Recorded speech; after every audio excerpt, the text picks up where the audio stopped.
When the gale finally ended, we found ourselves approximately 7 days normal sailing distance due south out of Specularum, in the FtH archipelago. We replenished our supplies, patched up the ship, and traded our remaining goods at native villages along the shores of several islands. Some villages were friendly, but others were hostile and the natives attacked on sight. I suspect the hostile villages were filled with cannibals. We skirted the coastlines of several islands, sailing south by west until we reached a small peninsula cut off from the main island by a massive stone wall. We were well received by the natives of Tanarawe, the small village that guards this wall. The villagers have no name for the large island other than the Isle of Dread. Their own small peninsula is known simply as home. The villagers told us a tale about an ancient city in the central highland of the isle that was built by the same people who built the wall. The villagers call the builders the gods, but I noticed that the names of the gods and the personal names of the clan ancestors were often the same, so I suspect that their ancestors and the builders were one and the same. I believe that the natives once possessed a much more advanced culture and that the descendants of the builders have returned to a more primitive state. The inland city is rumored to be filled with treasure beyond imagining. In particular, I heard persistent tales concerning a great black pearl of the gods that still remains in the inland city. The island waters abound with excellent pearl beds, so the rumor of the black pearl may well be true. The village contains a number of huge lifelike statues of iron, bronze, and stone. Since no villager currently has the skill or the craft to make such statues, the tale of a lost city built by the gods seems reasonable. I would have liked to explore inland to verify the rumors, but too many crewmen died in the storm or by cannibal spears. Only 5 of us are left. I am the only professional adventurer, the others are only sailors. We can sail the small ship well enough, but on land, in hostile territory, we would be helpless. Once back in Specularum, I should be able to recruit a new crew and a party of professional adventurers, then I will return to claim the Great Black Pearl. One thing I managed to do before leaving, we sailed around the island and made the best map we could. We were afraid to land, since village fishermen had warned us that it was extremely dangerous to land anywhere on the main island and the coasts were rocky with no beaches. As a result, the map only shows the coastal areas we could chart from the ship, but it is better than nothing. Signed, Rory Barbarossa.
Greetings.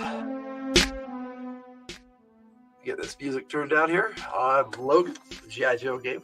Welcome to Isle of Dread, a review of the old D&D Beckby module X, and more appropriately.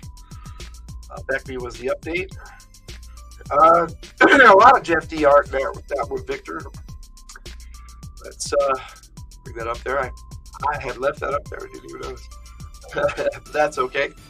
Nice to see you all here today. Obviously, we have Victor Gibson. He's a real cool buddy of mine. I'm glad to see you here, sir. We got Spine Ticks. We got Rudini. Ray, how you doing? We got Rukaval. How you doing, sis? Appreciate you being here. Got my lady love, the Tiger. And let me see. Pretty sure that's everybody. Of course, we can always throw Victor back up on there. Doing this at the end there. Hope everybody's doing good tonight. I'm going to start by taking a look at my original box set. Now, this isn't the original box that it came in. I've long since lost that box. It was the first product for D&D I ever bought. However, I do keep my expert rulebook in this box set because I want to keep it really nice. But as you can see, as a young lad, I tore this up. I'm glad you're back. I'm glad you're back, Ray. Thanks for being here. Yeah, I had to use some masking tape to put this book back together. I used it so much so I picked up another one so that I would have a really good copy of this book that I really loved and really started my gaming experience with. That takes us to the Isle of Dread, which came with the expert rulebook, and you really can't have one without the other. Now, that was maybe the only flaw this had was in order to play Isle of Dread, you really need the expert rulebook. Now, that was kind of true for all the old expert modules in the X series, or basically any D&D adventure from the BX series. I do have another copy of Isle of Dread that I keep in here for the set. Now, I'll put my original back in here. Now, expert rulebook basically covered levels 1 to 14 for D&D, which was really neat because AD&D didn't really have a limit on levels. Well, they did for humans and stuff, but humans could pretty much go up to whatever level they wanted in AD&D. But for D&D, they went to levels 1 to 36, and it pretty much started here with the basic and expert rule books that covered levels 1 to 14. And this book covered them all. Basic rule book only covered levels 1 to 3, but this covered pretty much everything. Anything you needed for the basic set, except for monsters, was in here. And I don't know, I never even really bought the basic set until years later because I didn't need it. I had the expert rule book, and that was really all I needed. So I do have a third copy of the Isle of Dread, a really nice one that I'll be looking at. Acquired. Of course, I have my Ledharo conversion for the Isle of Dread. It's really easy to do. I basically run Dungeons & Dragons when I run Ledharo. The only difference is character creation and a little bit of combat rules and stuff. Now, this particular copy of Isle of Dread, I really dig this cover. And we give you a better look at this cover. I do have some stuff here that I've got lined up for you. Let's go. And I don't even know what that giant lizard is. Is that a lizard man? Isle of Dread was filled with a ton of just really interesting monsters. Then, of course, there was the back cover, which is really cool too. Okay, there's a blow up of that. I really couldn't get a good scan of that for some reason. I don't know why. But Gajira, Ray says Gajira. That's a possibility. kind of looks cool. The images on this cover, and these were, let me see, credits on some of these old modules were in the back, and they really, I'm pretty sure that's a Jeff D cover. Yeah, they had it on the last page. Now,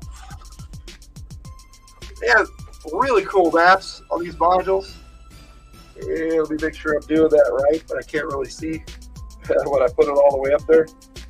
So, this is just the interior of the island. I mean, there's so much to this module. It's hard to.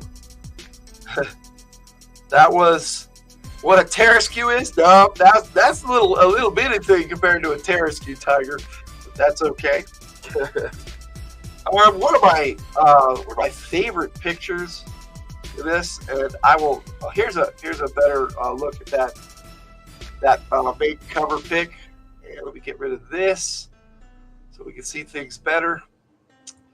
Now, like I said, one of my favorite pictures was the inside cover picture with the Phantom. I love these little guys. They were like flying squirrels, but they were intelligent. And this picture just, I mean, what do you say? Because they weren't really evil. They were just trying to survive, and the encounters that you could have with the Phantom were really awesome. Had an interesting name to them. I don't know if I'm even pronouncing that right.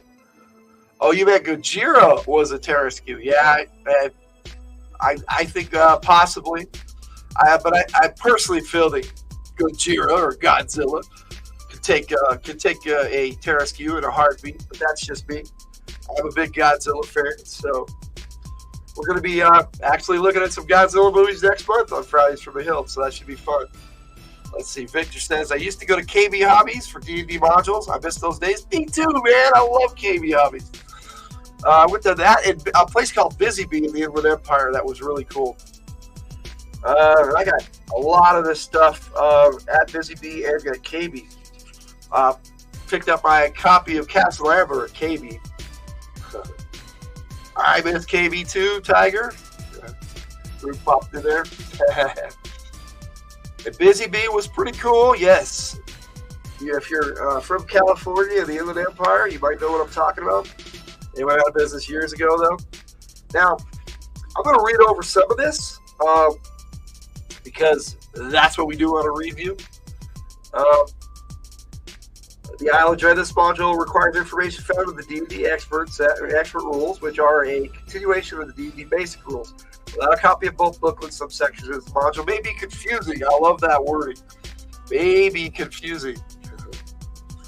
Now, the expert rule book, here I have covered it up. I'm going to put it back in the box. I'll break it out here. I can look at it. Basically covered everything you needed for wilderness adventures, and the D&D basic didn't cover wilderness yet. It had a lot of adventures in the basic series that did, and so you still needed an extra rule book to run your basic adventures in most cases. I mean, a good DM could do it no problem, but that's how it is. Now, this has 5 sections in it, this module, and I go over that. The Isle of Dread is a wilderness adventure module in 5 parts. Part 1 is the introduction, which outlines both the adventure and the fantasy world it takes place in. Part 2, the Isle of Dread, is the first stage of the adventure. It includes getting to the Isle of Dread, exploring the main island, and getting up a base for the next stage of adventure. In Part 3, the party investigates the island's great central plateau. With good fortune and thought, the party should establish a base at Mantru, a small village on the shore of the plateau's great crater lake. Part 4 is the climax of the adventure. Here the party discovers He discovers the secrets of the Taboo Island. In the center of the lake, Part 5 contains the new monsters introduced in this module. After the basic adventure is over, the Isle of Dread can be used as the site of additional adventures, some of which are described at the end of Part 4. So, like I said, there is a ton of information to go over in this module. And for the most part, they want you to run a lot of characters for this module. It says it has been designed for a party of 6 to 10 characters. Each character should be between 3rd and 6th level of experience at the beginning of the adventure. Party should have a total of 26 to 34 levels, 30 being best. And I kind of do that in our Modern Lenharo games. I do a total hit point or hit degree for an adventure to determine the adventure status rating.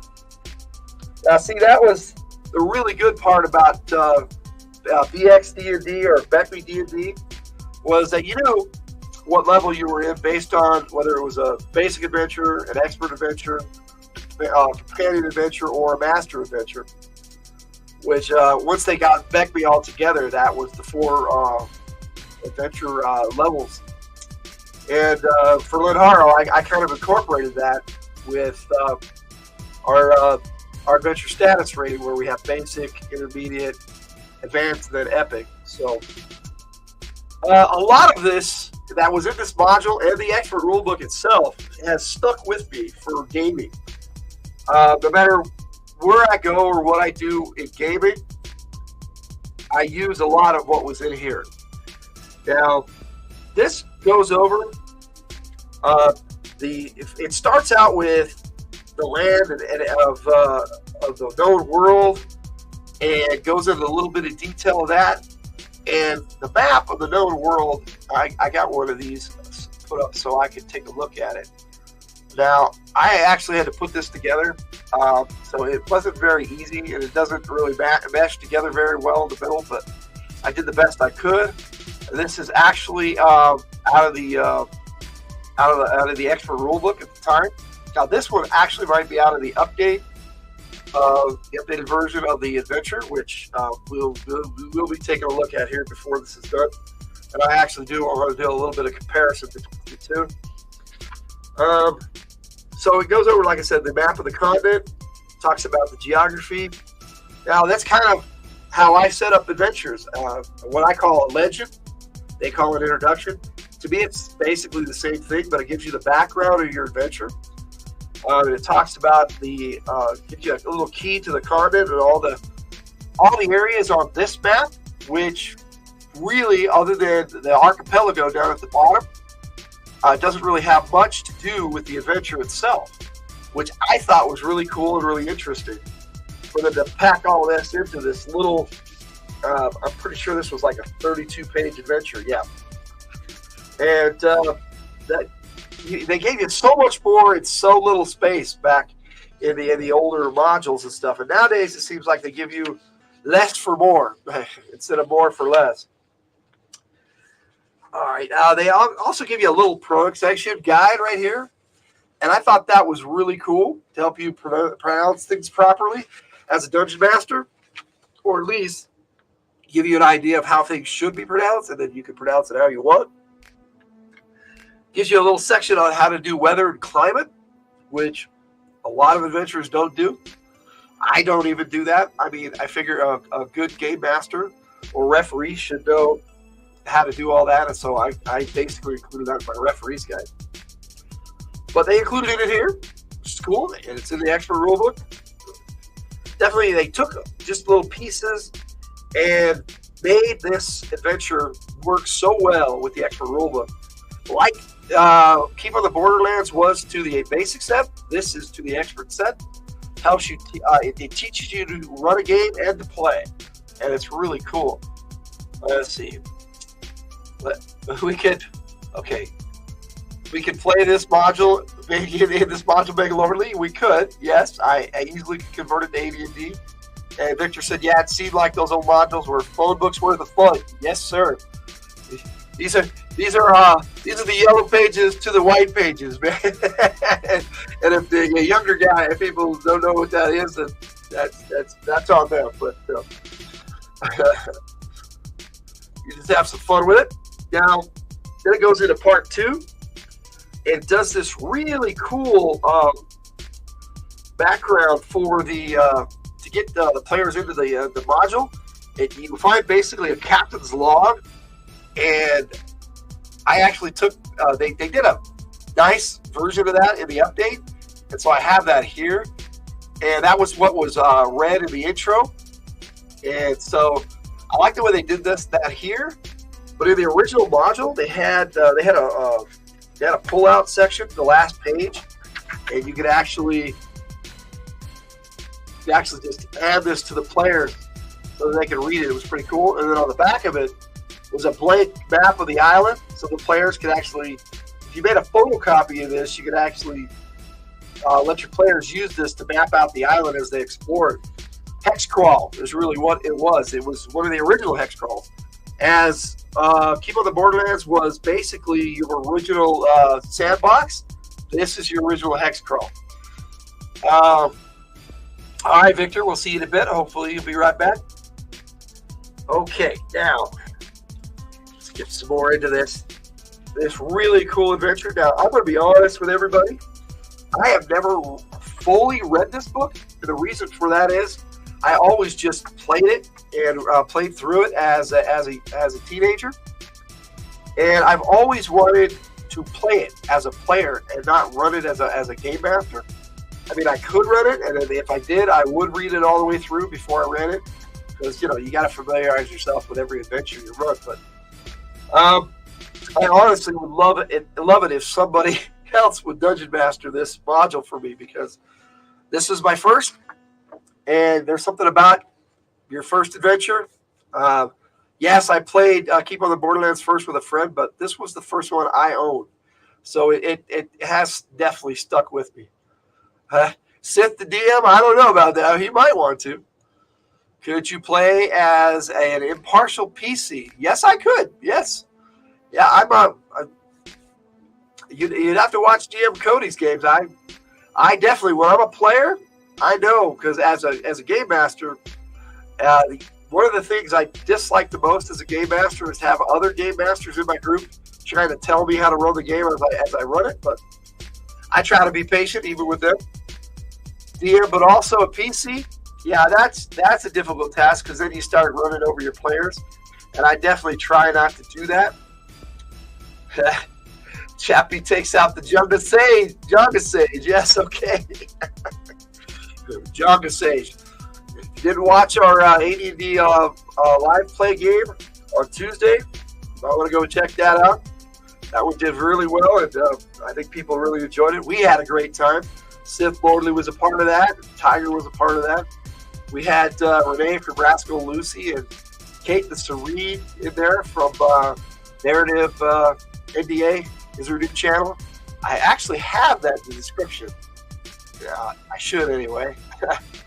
Double check. Yeah, Narrative Driven Art is what her new channel is called. And if you'd like to sub up to anybody in the description, I have lots of names down there. All friends. Even I believe Victor is down there at the bottom. Right above Chaos Unveiled. Yeah, that N843M. That's Victor Gibson. So definitely sub up to all our friends here. I'm pretty sure Rodini's in there too. I don't think Rook is in there, but I think on a lot of my newer ones I have Rook on there too. If I don't, I'm going to in the future. I try to talk to Rook anytime she's live in the morning. And she goes live on most mornings, giving out sage advice. All right, so like I said, you start with the captain's log, and it gets you into the adventure, and then your players have to figure out how to get from the mainland here in the known world, right in the middle there where it says Grand Duchy of Caribicos, all the way down thousands of miles to the archipelago down there. I like to say archipelago. All right, so that goes over how to prepare for a wilderness adventure.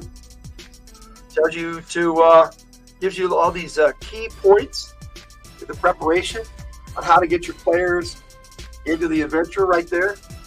You got these 5 key points, and I just try to keep this together.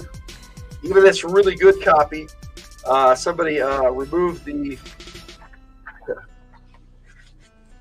last page so that they could hand it to their players as a pull-out sheet, which is cool. Now, tells you how to use the wandering monster tables, and it gives you a bunch of wandering monster tables in here for all the different areas on the island, and I think that's really, really cool. Then it gives you a key to the island, and it goes into some really nice detail. For as brief as possible as they could go, they give you a lot of detail, especially about the village of Tenoroa. Actually, there's a typo in this module on this. They actually spell Tenoroa wrong, and they spell it with an O instead of an A. But I caught it, made sure that in the intro it sounded right.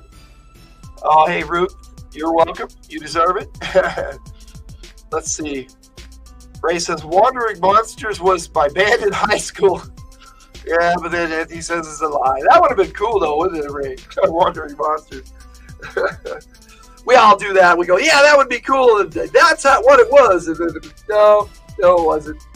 Especially when you're an author. I like to say things and then go, I'm making that up. Did you go to band camp? That's a possibility. I was never into band, but a lot of my friends were, and I had all sorts of friends. I was always that guy who hung out with this group and that group, and I never really stuck to one group consistently. Saw myself as a heavy metaler in high school. Everybody thought I was a stoner. That's what they called us back in the day. And I was into that, so...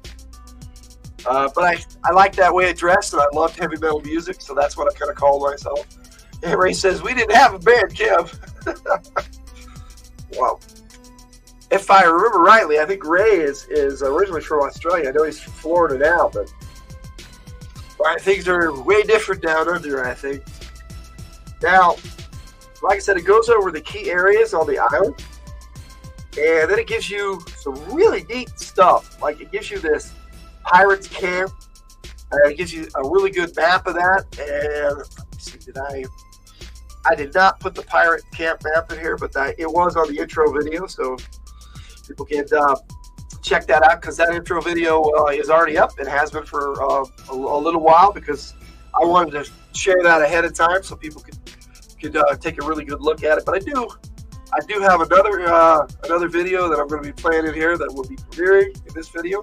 And that's the revised version of Isle of Dread. So we'll be doing that a little bit later here after we go over this.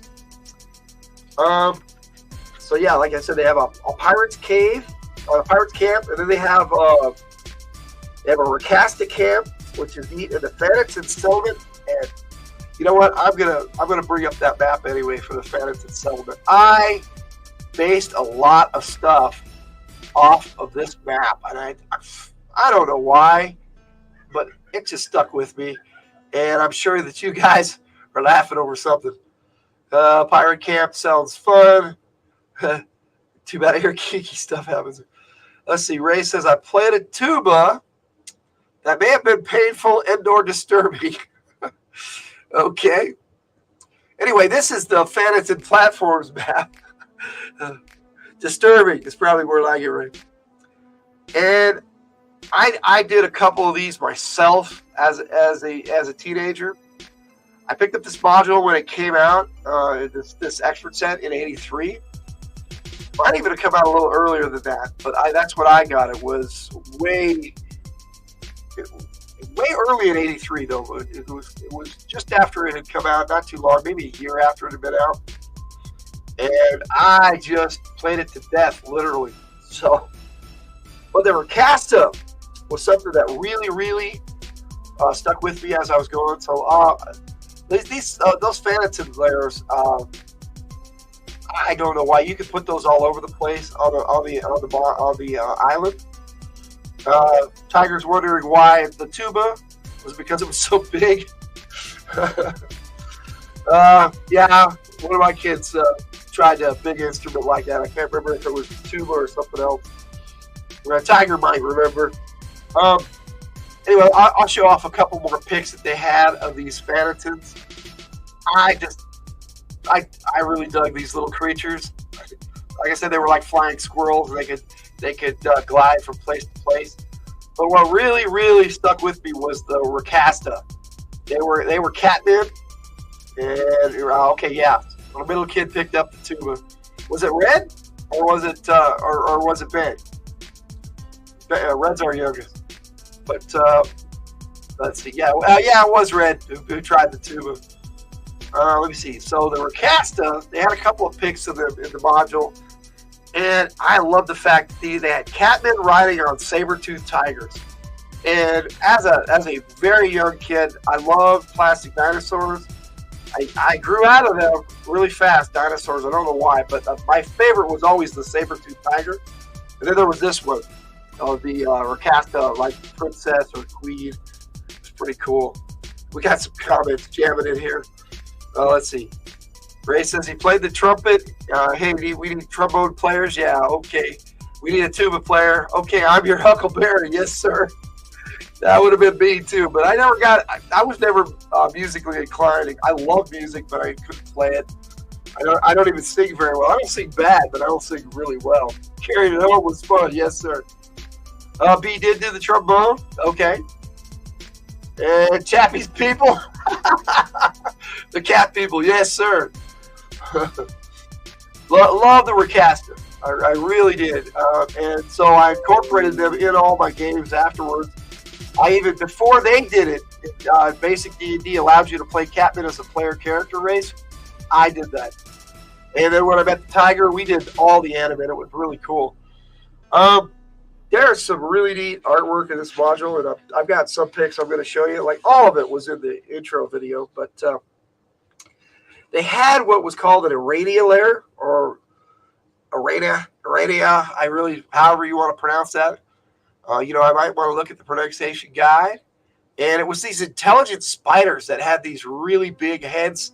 They could speak, and man, they were creepy. At least to me, as a 13-year-old boy, they were creepy. Riders or mounts? Well, the saber-toothed tigers were the mounts, sir. Catmen were the Rakasta were the riders. It both sounds fun. Okay, so these Arania, like I was starting to say, these guys, man, they were something else, and that may be why the whole thing about spiders has stuck with me as a game master over the years. I thought they were so cool, and yeah, they are creepy. Because what's worse than a spider? A spider that is intelligent enough to hunt you and kill you. I mean, that's pretty damn scary as far as I'm concerned. And as a teenager, that was something else. And we back then in the 80s, we were not exposed to as much as our youth is today. So it's hard to scare the kids nowadays.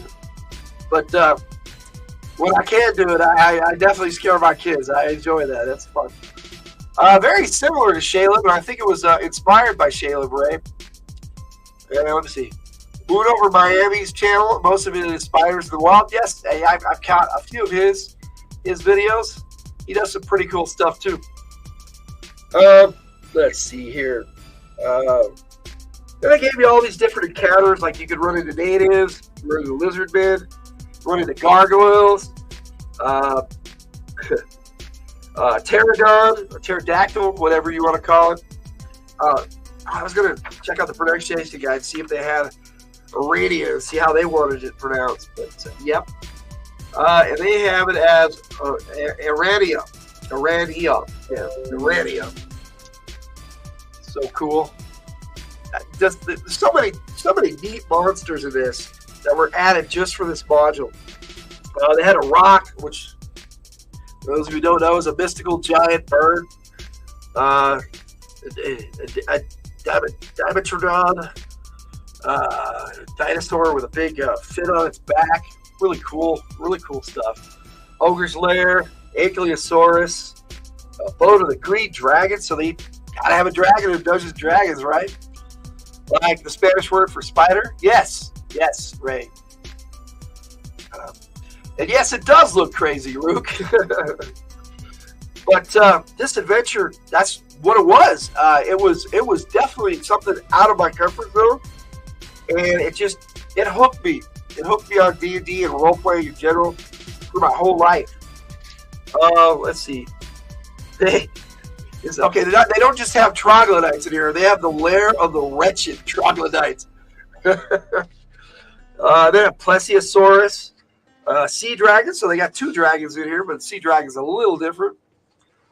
Then you go to the Central Plateau, and they have a random encounter table for that. And so there you go on that. And then the maps were just awesome. I do have this one, I'm pretty sure. And if I don't, I will bring it up because that's basically where your players make their base camp. And that'll be the village of Tanoa. There it is. Okay.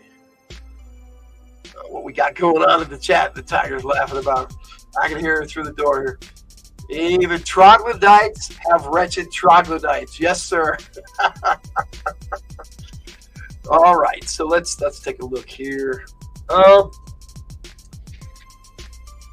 they, like I said, they just give you basic encounters and let the dungeon master really go into detail about what they want in their adventure. Customizing your adventure is what this was about. And again, that's something that stuck with me. I don't do modules the way they're written. I always add to it, change things, make it different so that each experience is different every time you play. Now the module that really does that was Ravenloft, but I already checked that one out if you guys want to watch that video. Love Ravenloft, but love Isle of Dread. And the next one I'm doing in this series is the Castle Amber, which is X2, second module of this series. My favorite D&D module, so in January, you want to check that out. I will have a tribute video for that coming out pretty soon, so check that out here. Got the Isle of Dread map, and like I said, I do have a pick of that. Main map here. And some of the scans I got were really good. You got your, I was talking about your cave lairs that they give you. Tells you how to either expand on them, make secret rooms, or actually add them together to make one big dungeon if you want to. And again, it has the known world map in here, and there's just no way to put that all on one. I'd have to back way up, I guess, to get out. There you go. But it's really cool. In the known world, when they made it Mystara, they kind of changed it. I still loved it, but I prefer it as the known world. And then you got your Pirate's Lair that I was talking about. We get to the maps here. And then we're Casta Camp. And then the Arania Lair. Excuse me. Wasn't having many problems until right before I went to do my live here. Probably just nerves. Because I get excited. Because I want to talk about all this stuff with you guys. And there's your Fanatton Lair in the module. And then you've got your the Village of Mantru and the Central Plateau. Couldn't put all these pics in here. That's why I wanted to do the intro video. Okay, so what do we got going on in the comments? I don't want to ignore you guys. Spinetick says I'll be ripping a booster box of D&D Minis with you there on Saturday. Cool. Yes, we are going to be on Spinetick, the Tiger and I, Saturday night at 9 p.m. Pacific time. So that'll be 8 p.m. for us here in the Mountain Time. And Pirate Camp, yay, says Tiger. We got some. Yeah, I agree. Cool. We're going to be on Spinetick and checking out those D&D minis. That'll be awesome. Yeah, I know Tiger misses getting those. I miss using them. It's just, it can be kind of a hassle if you don't have a place to keep them. And you have to put them away and break them out every time because there's a lot. And Tiger has a lot of minis, so. And she has all my minis now. I had a bunch too. Then it goes into the various areas on the island, and then it goes to part 4, which is Taboo Island, which is the temple, and which was this map, these maps here. And I love the fact that they used to do this on these old modules. So you could just put you could set it down on your table, and you'd have your maps right there as a dungeon master for reference. And I don't know, these hardback books are nice nowadays, but they're just missing this module feel. And the feel of these old modules, I love that. I love that. And they just don't put it that way anymore. So it's kind of sad. You got to go with the times, unfortunately. Now, I'm not going to go into all the details of what's in the temple because it was really cool. However, I do have some pics out of there, like this one right here. Just the whole idea of being trapped in oil with it on fire. This picture just stuck in my imagination for so long. So I wanted to share that one with you. Let's see.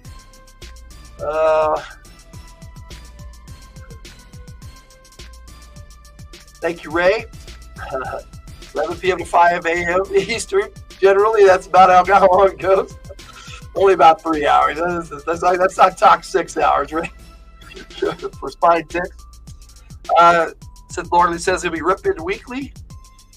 He used to make videos on it, but AI performs better. It does right now. We'll see how things go. I still make the videos I like to do, and people can watch them when they want on my channel. We've live run minis before, yep, and we will get. And Tiger says she'll check those out. And let's see, Rook says, cool G.I. Joe hat. This was a Christmas gift last year from the Tiger for me. She got me something else G.I. Joe related, which I'm going to unveil in my next Joe Takes, which is not this coming Saturday, but the following. So that'll be cool. I have to take a couple of weeks off from that. Yeah, I love minis too. Sith Lordly. We need to get him a gaming hat now. Yeah, I would like that too. Yes. It's a bit difficult to play and run minis, but we got a camera and we're getting it set up, and we'll actually be able to do both. Tiger can be on the screen and run minis. That'll be awesome. Let's see. Sensei after party, then crash. Okay, I get you, Ray. For the length of time on Spine Ticks and then the Sensei after party. I occasionally do that. I'm pretty much out by the time Spine Ticks is over, but sometimes as a night owl, I can make it through. Let's see. Sith Lord says, I still do what I like to do, but optimize, so I do the lower performing stuff on the live stream. Yep, I get you, bud. Yep, you'll be on camera at least. Yep. Let's see. We don't forget Luna, Ray. Really? Yeah. Ooh, really? Okay. Now, there are 3 levels to this temple. Very cool. They describe them in very intricate detail. These maps, like I said, one of the things that really stuck with me was the maps from this adventure, just like Keep on the Borderlands. You got all these really cool maps. And as a kid, I was like, what the hell, man?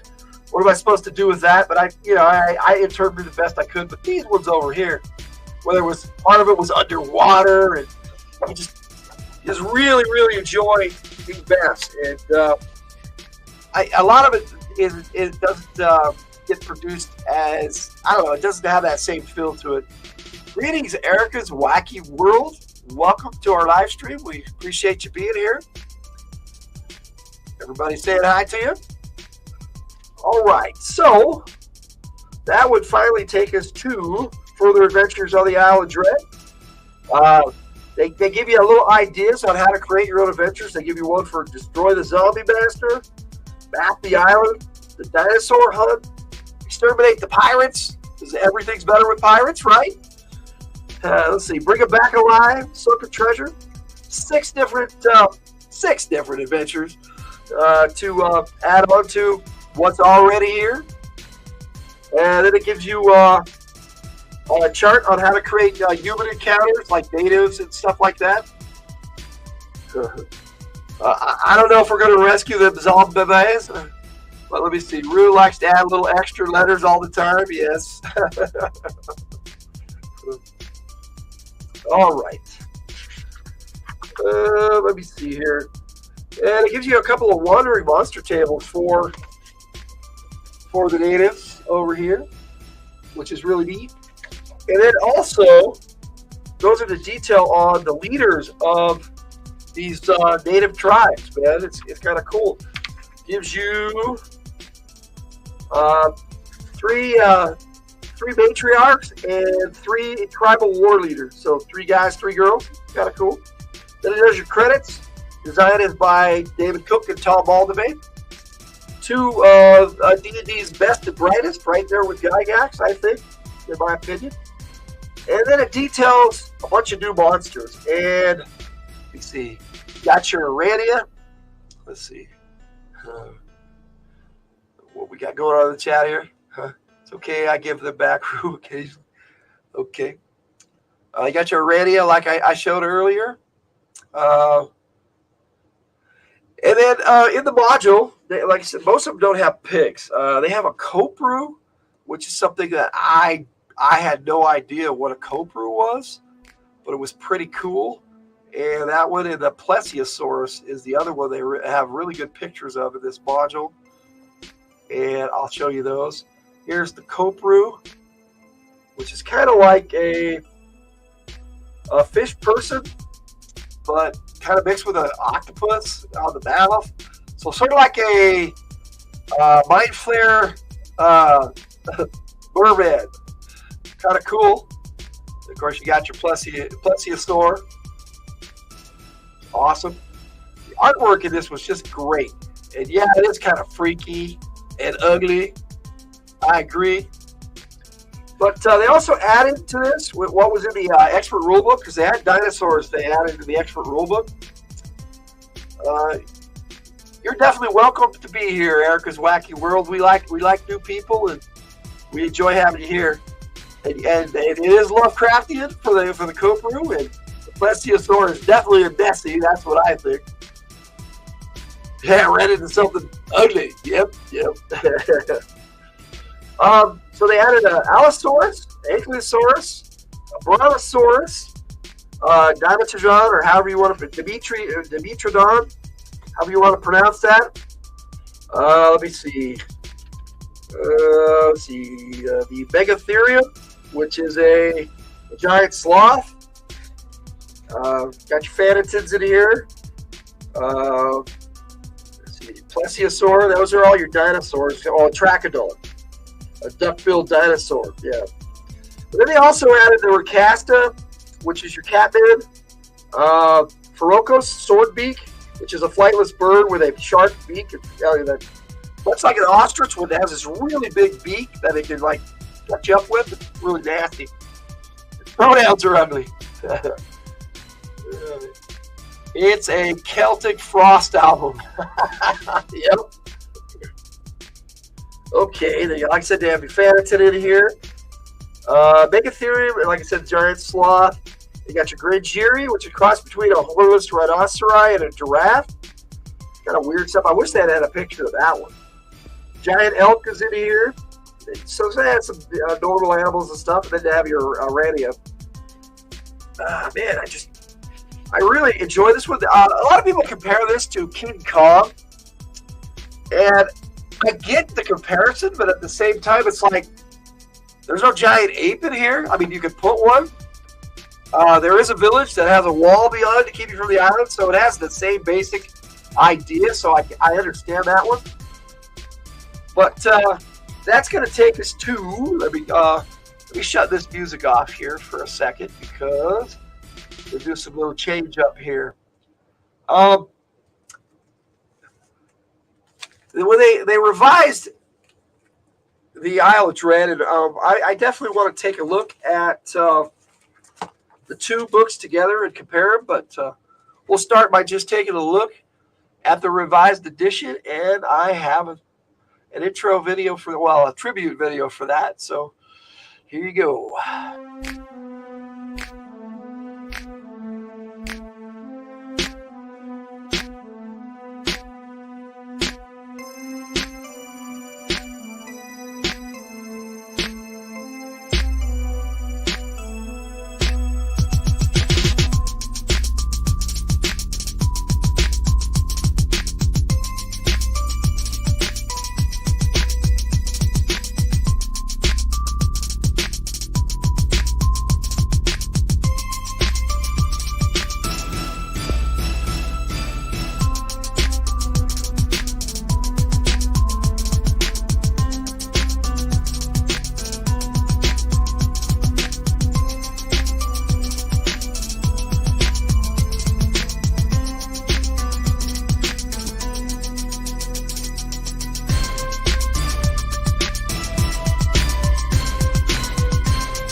So I hope you like that. I do have a copy of that that we're going to be looking at, but it came with the revised edition of the Expert Rulebook, and I have to say that this Elmore cover, I prefer it. I mean, but it's Larry Elmore, and he's one of my favorites. I almost said Elmo. Let's see. Spinetick says he finally ordered 5e Dragonlance, arrives tomorrow. That'd be interesting to check out. Let's see. Victor says, I must be paying your psychic phone bill. We always type the same stuff. Yep. Same page, same page. She says, awesome and right. And Larry Elmo. Yes, I did almost say it. Larry Elmore. It kind of does sound like it. And it's the Serene. Hello, Kate. Look at what we have here. Good to see you, Kate. Okay, so these two books aren't as intricately linked as the original, but they still complement each other very well. Now, I do like this Expert Rulebook, but I hardly used it compared to the original because, you know, by then I was off and running, and I'm getting close to playing AD&D by that point that I got these. Let me see. This cover has a fold-out page. It has the player's map of the Isle of Dread, which is pretty cool. Kate says she just got home. Saying hi to everybody. It's nice that you're here. And yes, I agree. Thanks for joining us. We're saying hi. Now, on the inside cover, they did have both those maps, but they also added, on the fold, they added the, if I get my face on here at the same time, they added that captain's log as well, which is kind of cool.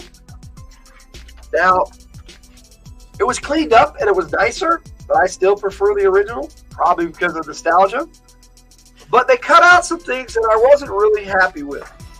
And it didn't seem to me like it didn't have the same feeling to it. I have to say they made it look really nice.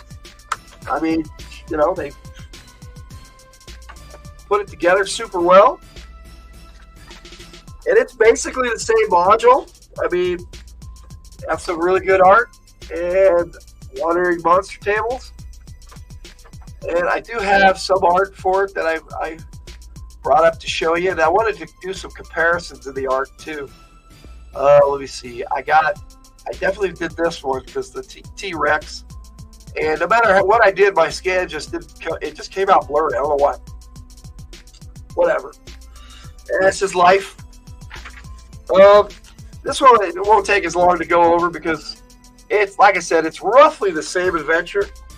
They didn't have to change much, but I have to say it doesn't really have as much as the original did. I mean, it goes into about the next adventure and encounter maps and party of adventures and what your levels and stuff should be and all that. Goes over your wandering monsters, and then a bit about the continent map, and they do include it in here as well. Now, I know this was supposed to be a Rakasta, but it just didn't have, for me, the same feel as that older one did. And that doesn't really, it kind of looks like a Catman, but, I don't know. Maybe it's just me, maybe being biased again. Let me see. The interior artist on this one was, okay. I wonder if they put the credits in the back on this one, too. They put the pronunciation guide in the back. That's interesting. Like I said, they cleaned it up a little bit better. Put things in the back that was supposed to be. And the monster lists were really cool. Yeah, they didn't do. I might find it as we go along but I always just use the original module. So this one's in really great shape, I have to say. Oh. Why don't they update those things? Well, that's what it is, an update.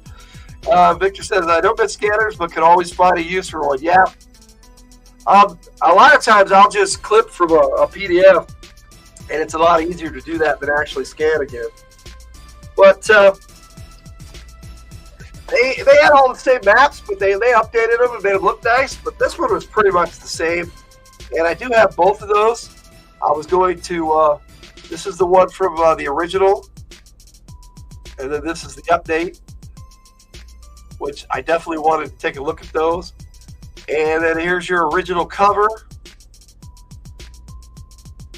with the update side by side. And I guess they wanted you to know that this was a T-Rex because that's kind of what they were going for. But look at the arms on this thing; it couldn't have been a T-Rex. It's all up to an artist's interpretation, I know, but it is what it is. Let me see. Yeah, that's all the item. I have this. I have that letter. I think I showed you guys that already. That came with this update, like I had said. Let me see. Ray says, "Ugh! I remember how terrible setting up printers was back in the day, but printers somehow still suck." Yeah, they do. You think they fixed that, right? With the feed holes, then you had to take the side off afterwards. My brand new printer still doesn't want to grab the paper. It's like, what's wrong with you? We can fix this. Alignment issues, yes sir, definitely. My new one still does that. I just picked it up just a few months ago. Now I have to say, they really made these maps a lot nicer, and you could use them from either module. You can mix and match, use what you want. That's really what I love about these updates, is some of the things that you can do, like the Known World map. This is the one I made the Known World map of. I tried to do it from the original. This one actually came out better, so that's why I used this one. A cleaner copy, maybe. Then you got your layers, Castle Camp, and your Aradia lair, and your caves, and your Fanninton settlement. Pretty much the same maps, just made them look nicer. Yeah, printers are messy, and cats love them. Yes, that it is true. They like to attack them when they're moving. And the last bit of maps in here is the village of Mantru, and the Central Plateau, which very, very nice maps. Let's see if I can get my big fat fingers out of the way and show you that good proper. I mean, it's all in the little tribute video I made, and it pretty much goes over all the same encounters. And they updated the stats a little bit to fit the more updated system. But since I use my own, it doesn't really matter for me, at least. I did like the chapter dividers a little bit better on this. so you knew where you were. Based on at the beginning, they had this set of chapter dividers, and it showed you what page number and everything. That was kind of cool. I like that. Like I said, there were some really cool things they did in this update, but to me, it just lost some of the feel of the original, just like Return to Keep of the Borderlands. Well, and in this video, and in that video, you know, we kind of got a 2-for-1, 2 modules for the price of 1. So it goes into they actually call it the appendices in here, and it has, some of the artwork is pretty neat. They got to give you some pirates, but it just lost the artwork for the original, and I think they could have still used all that artwork, or at least some of it, and maybe updated it. Tiger says she's getting warm again. Yeah, well, the heater came back on, so that's how it is. Does your wandering human parties, very similar as the other one. Keeps your the same matriarchs of the tribes and your tribal war leaders, your guys and girls, for your native tribes, which is kind of cool. It's all the same stuff. And then when it put together the monsters, it did them like this. And I thought that looked really nice. And I'm pretty sure it's all the same monsters, but I'm going to double check. Got your Allosaurus, your Ankylosaurus, your Iridia, Brontosaurus, Dimetrodon, Giant Elk, Granjeri, Copru, Megatherium, Natives, Giant Oyster is something they added to this one. It was in the original, but they didn't have a new monster for it. It was kind of weird. But yeah, they did put it in this one, and then they got the Feroca Swordbeak, the Plesiosaur, the Bracasta, the Trachodon, and then on the very last page, they include the pronunciation guide, which I thought was neat that they put it there so the rep had a quick, easy reference to it instead of having to look through the module form. So again, they did some really good things in this update, but it's not the original. To me, this is going to be my Isle of Dread. And I don't know. Up to you, which one you use. I kind of use both, but again, I prefer the original artwork, except for the even the cover on this one. Now, that's the same doesn't hold true for these two books right here. Get those on the screen good and proper. Yeah, I actually prefer the Larry Elmore to the old Jeff D. Pretty sure that's who did that one. Although, love that. I use it as my screen backdrop on my desktop all the time. I don't use this one as much, but I do have it. Love both of them. Love both expert sets, but again, the original one is my first one, and so it has stuck with me even more. I just keep my expert set together like this. My updated one. Just like I do some of my comics. However, for these, I keep them separate.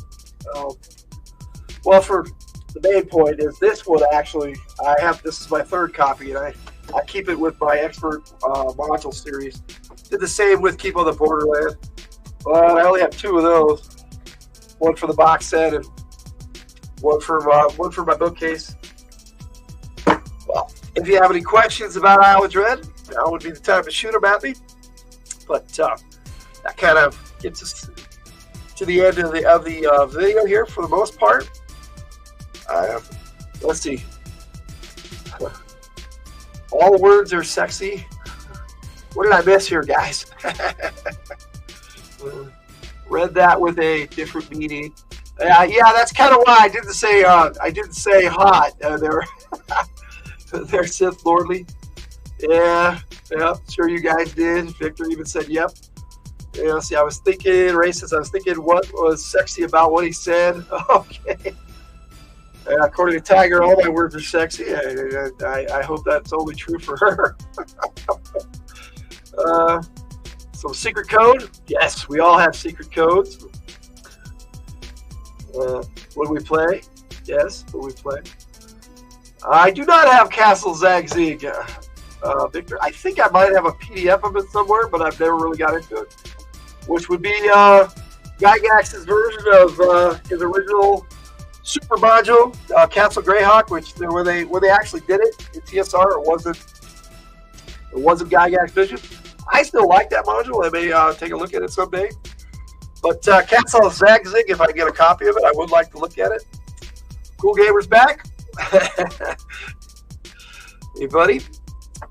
Just about ready to wrap this up. Like I said, if you guys have any questions, I'll answer real quick because I do know a lot about Isle of Dread. I just never actually ran it for a group of players. I played through it myself a couple times and with a few friends when they would come over.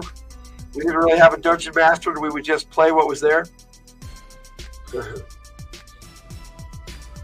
So Kate's saying, WB, can we play Isle of Dread? Well, like I said, I want to play it before I run it. But if somebody wants me to run it, I probably will. It is a great module. I would love to start with some of the basic modules first, because Isle of Dread is not an easy module. It's not a basic module. It was what I would consider an intermediate module, or expert from the expert rulebook. When we play? When we play? Repeat question. No, you cannot play Strahd, and you misspelled it, but that's okay. Count Megalordly in for Isle of Dread. You know, that might be what we do. But that's a tale for another time.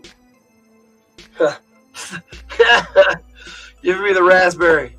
I see how it is. Hope everybody enjoyed this video.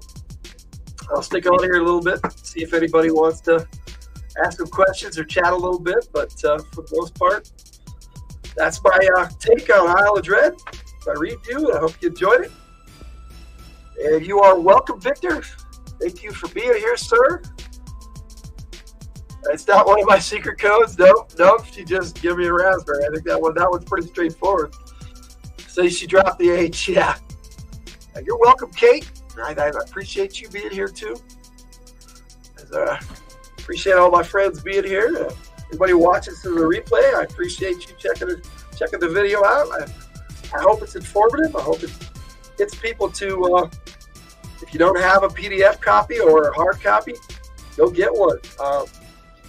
But I highly recommend getting an expert rulebook with your Isle of Dread. I prefer the old one, but you get the update.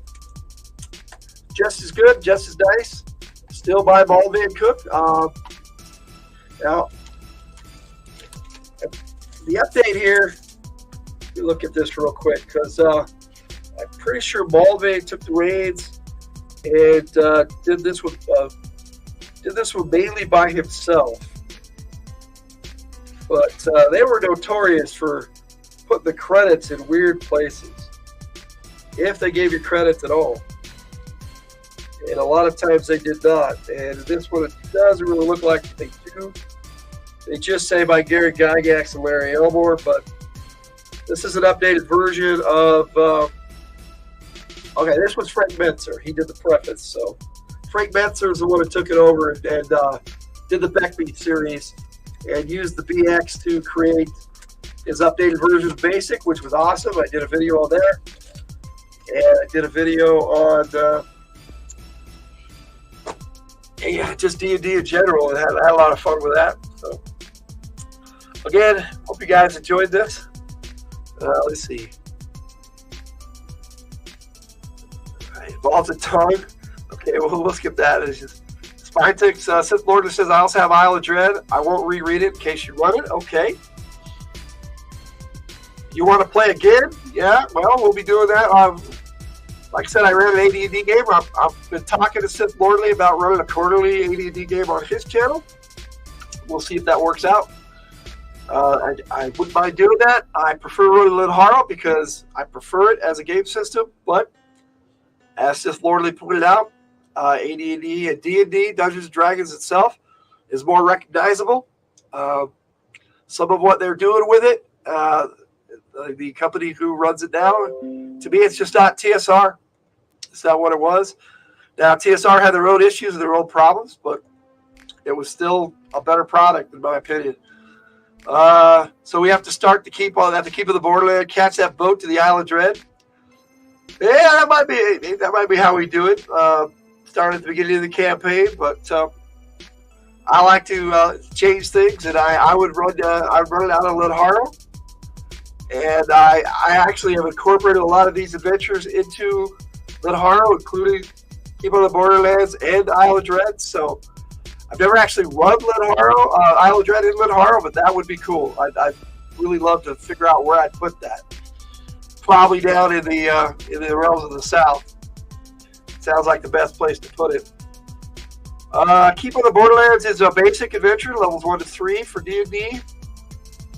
We love the quarterly game, and I intend to run some D&D roundtables, and of course, you're invited. Well, thank you. I will definitely try to be there for that. TSR for life, for sure. I do prefer the TSR modules, and if I ever have the means, I would like to buy TSR from the current owners and get it going. But I think WotC really gave them a raw deal. I don't know. It's just my opinion. We'll see how that works out. It seems how they're mostly gone. And I have played 5e once. I've never run it. I don't prefer the rule system. Lenharo is just so much better. So that's why I run it. But it's because it's my house rules, and every DM runs their house rules. Let me see. TSR is nostalgic like the 80s Bronze Age comics. I love to collect it to remind me of my youth. Me too, bud. See, Chappie and Big Lordly is too high for high level for that one, yeah. Well, I like to have everybody in a campaign sometimes, especially in a D&D game, to have a backup character. So you can start a different character when we catch up to those levels. You can play both characters. Let me see. Kate says you've only ever made a character so far. We're supposed to play, but only got one session in. Well, it's still gaming. To me, it's all D&D. Whether I run Lenharo or AD&D, it's all role playing. It's all D&D to me. No matter how you run it, how you play. I play in an AD&D game. Well, it's going to be an AD&D game on GM Cody's channel every other Sunday. We'll be back in January. Let me see. The first game for that is going to be on the 7th. That's a Sunday.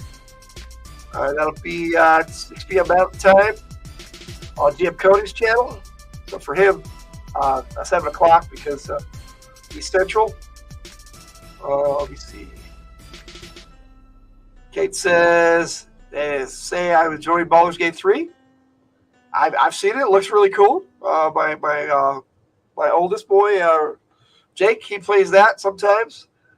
We don't actually own a copy. He has to wait till his buddy brings it over. But that is what I want to pick up as soon as I get a PS5.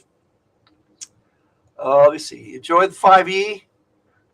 Even the TSR 8080 First Edition is his fave for nostalgic reasons. I don't really differentiate between first and second edition. I merge them up all in my head all the time. So to me, it's all AD&D, and I prefer AD&D to modern D&D. But my first love was the old school D&D, the BX and Beckby. I merge those in my head too. So let me see. So reverse Uno on getting high. Yeah, pretty much. Let's see. Ray says it's like all skid steer loaders and bobcats. Yeah, they meshed so well. It was basically the same game. If you were playing BX D&D or Beckby D&D, it was the same game. Even with a rule cyclopedia in it, which I actually ordered a copy of the hard book of Rule Cyclopedia. I'm excited to get that from Drive Thru RPG. So I'm waiting for that one. It's going to take a while. It takes a good 4 to 6 weeks sometimes. So that should be fun when I get it. Let's see. It feels like they simplified things in 5e, which can get people into the game quicker, which was nice. I agree with that. And I have to say, Lenharo is not an easy character creation system to begin with until you get familiar with it. That's kind of true of all game systems. But what I prefer about it, and it's because it's my rule system, is the fact that your characters have so many options, And you're not limited to just what the rules say. You can even make up your own stuff and add it to the game. And I prefer a customizable game system. Let's see. Did they nerf monsters again in 5th edition? Now, having read the starter kit for 5e, the first one, and I haven't read Stonebuck Isle yet, but I do have it. I think they got the monsters just about right. I think maybe they kind of fixed that in 5e. But they may have. Kate's saying very true. So maybe they did. I know that every edition, when they came out with AD&D 2nd edition, the monsters, they kept the monsters the same, but they made the players tougher. So basically, the monsters got weaker. Than 3rd edition, it was to me, it seemed way whack. And a dungeon master had a lot of work to make the monsters compatible with the players. I don't know much about 4th edition. I've never played it. I've never owned any of the books. I've heard a lot of game masters that I respect speak highly of 4th edition. So it may be a good system. I can't speak on that for myself. 5e, it's not a bad system. I don't prefer it. There's certain things about it that the whole D20 for initiative, I think that's a little ridiculous. And then you have all these numbers all over the place. And I get that it makes it easier so that you don't roll the same thing as often. It can still happen. Let's see. Victor, let's see. Kate says, I love that there's no real levels, which is what I did in the game in my book. Yeah, I don't use levels. Victor says, 3rd edition monster AC was way too high. 5e fixed that. Okay, cool. See, we're learning a lot of stuff here just chatting. I found 3rd edition beefed up characters and nerfed monsters. In a lot of ways it did. But according to Victor, sounds like they may have fixed a lot of that. Now, reading through, like I said, the original starter kit and the essentials kit. I love both of those for the 5e. Very well put together books. I didn't really, like I said, reading through, I didn't care for some of the rule changes that they used, but it's just preference. DM preference is always going to be different, and that's why when we set up our game system, we made it so the DM can customize it however they want. And if you want to use advantage and disadvantage of Lennar, you can do that. I just don't prefer it. Let's see. Ray says, all this is interesting because I haven't played since 2nd edition. Well, then you are in my wheelhouse, sir. I did play 3rd edition a few times, but I never read it.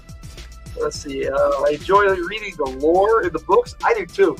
All of it can be good reference. I love a lot of the 5e books. They're beautiful. I have about a dozen of them.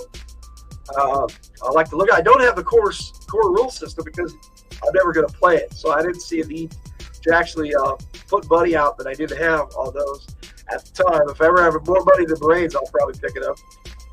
But I don't think that's ever going to happen. Monster Ecologies were cool. Yeah, in 2nd edition they started that, and it was very cool. If they added that to kept that in 5e, that's a good thing. Never really been a problem, though. They've just recycled old modules. I like some of the updates they made in the 5e to the old modules. Some of it not as good. I mean, Tomb of Horrors is a perfect example of Leave Well Enough Alone, but they did give you the original edition in there too, so DMs could pick and choose what they wanted, which is something I like. Kate says, I used to play multi-user dungeon text-based RPF called Dragon Realms, and it had levels, but I love the use the ability, and it levels up in the game. That's cool. Yep, MMORPG, that's what I thought you meant. Tiger says, I know Logan loves Ravenloft, but how many books do we need? You know, I didn't get the 3rd edition Ravenloft one, so, you know, I probably, if the opportunity presented itself, I probably would buy it. I love Ravenloft. It's definitely my favorite. Victor says they watered down the monster lore. That's kind of sad. That's sad. Ha!